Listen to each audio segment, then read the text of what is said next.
Assalamualaikum warahmatullahi wabarakatuh. Perkenalkan, nama saya Furqan Abdul Ghani. Umur saya 14 tahun dari kelas 8 Yusuf. Apakah teman-teman tahu apa yang akan saya bahas sejarahnya hari ini? Hari ini saya akan membahas sejarah tentang salah satu organisasi yang ada di Indonesia, mungkin yang cukup besar dan paling gampang dikenalinya. Di sini saya akan menceritakan sejarah Budi Utomo. Budi Utomo adalah sebuah organisasi pemuda yang bergerak di bidang pendidikan, sosial, dan budaya. Dikutip dari modul pembelajaran SMA Sejarah kelas 12 Kementerian Pendidikan dan Kebudayaan 2020, organisasi ini didirikan pertama kali pada 20 Mei 1908 di Jakarta oleh pelajar Stovia atau pendidikan kedokteran pribumi. Organisasi ini memiliki misi mulia, yaitu untuk meningkatkan pendidikan dan pengetahuan di kalangan masyarakat Indonesia, terutama pemuda.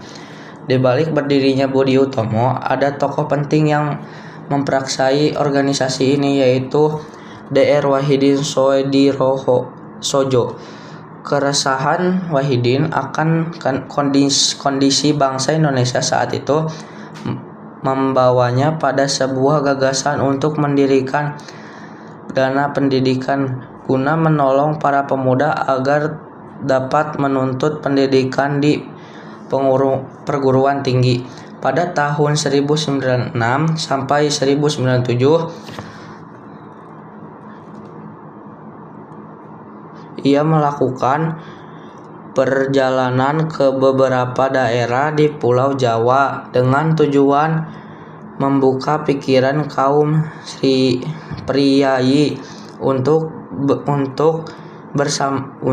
bersama-sama mencari jalan meningkatkan derajat bangsa dengan mulia pendidikan.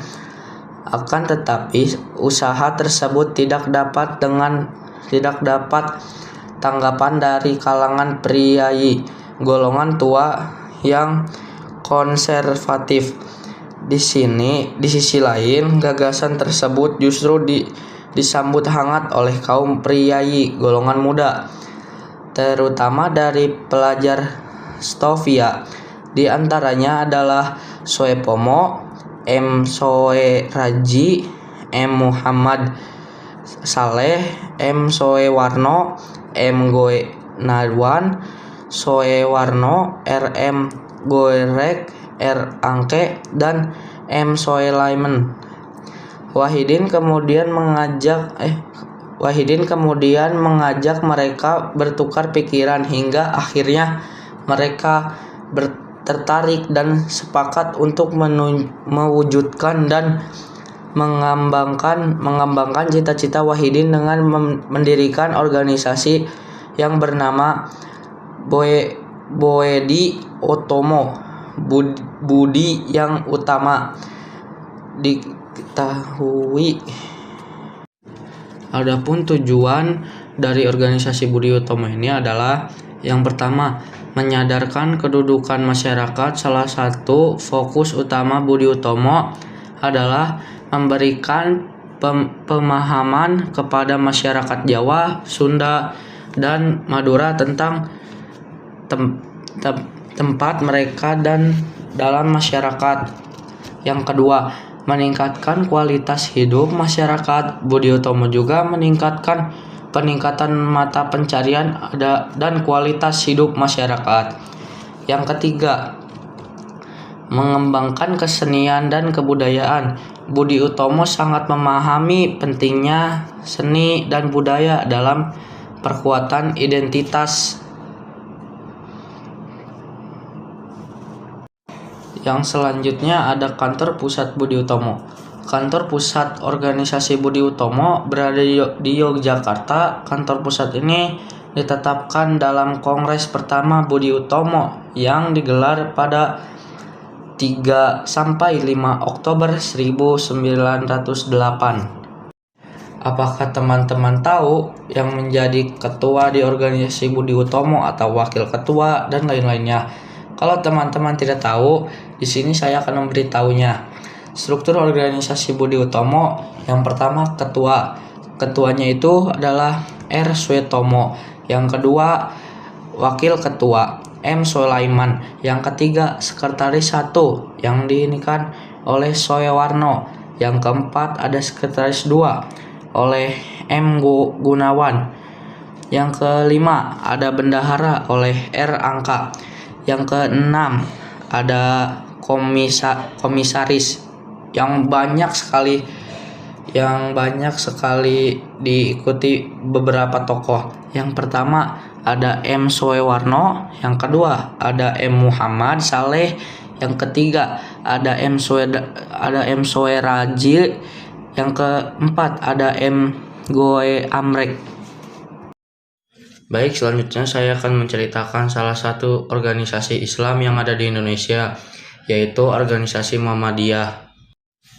Baik, kita akan melanjutkannya langsung saja ke sejarah organisasi Muhammadiyah. Muhammadiyah adalah salah satu organisasi Islam yang didirikan oleh Kiai Haji Ahmad Dahlan pada 18 November 1912 di Yogyakarta. Muhammadiyah merupakan salah satu organisasi Islam terbesar di Indonesia. Pada masa awal pendirian, aturan yang ditetapkan oleh pemerintah Hindia Belanda membatasi ruang dan gerak Muhammadiyah. Namun dalam Kongres Budi Utomo yang diselenggarakan di rumah Kiai Haji Ahmad Dahlan pada tahun 1917, pendiri Muhammadiyah menyatakan bahwa organisasi ini perlu berdiri tidak saja di Yogyakarta tapi juga di seluruh Jawa dan bahkan di Sumatera, Sulawesi, Kalimantan, dan berbagai tempat di Nusantara. Setelah mendapatkan persetujuan dari pemerintah Hindia Belanda, Kiai Haji Ahmad Dahlan menjadi leluasa dalam memperluas misi dakwahnya. Kiai Haji Ahmad Dahlan pergi berceramah di berbagai tempat dalam mengajak umat muslimin untuk mengamalkan Islam yang membebaskan umatnya dari kebodohan dan berorientasi pada amal soleh. Kiai Haji Ahmad Dahlan memimpin Muhammadiyah sejak tahun 1912 dan berakhir ketika wafat pada 1923. Dari awal hingga setengah abad berikutnya, kepemimpinan di Muhammadiyah dilanjutkan oleh Kiai Haji Ibrahim pada tahun 1923 hingga 1931. Kemudian Kiai Haji Isyam pada 1931 hingga 1936.